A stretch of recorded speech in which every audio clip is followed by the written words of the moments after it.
Since the 14th of August, when the policy was announced that the federal government was going to do the backflip and finally put into place the position that had been very successful when it came to asylum seekers for years, of basically offshore processing and guaranteeing that people, regardless of where they landed in Australia, would be shipped off to places like Nauru or Manus Island, we now learn that more than 7,000 people have arrived in this country since the government said that it was going to get tough on border protection.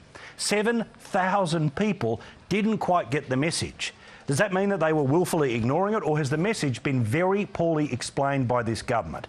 I think it's pretty obvious that it is the latter. Has it been because the government is still secretly and not so secretly saying that their solution to the issue is exclusively Malaysia? They were dragged kicking and screaming to the idea of Manus Island and also Nauru. Remember, they have argued basically every point along the way. And the people smugglers in Indonesia, remember, they are the ones doing the key business here. They still think that there's a possibility to try it on here.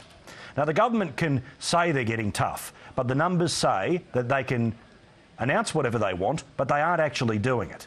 We have had both sides of politics not look the Indonesian president in the eye and say, the policy of Australia will be to turn boats around. The responsibility of a boat that leaves Indonesian shore is Indonesia's.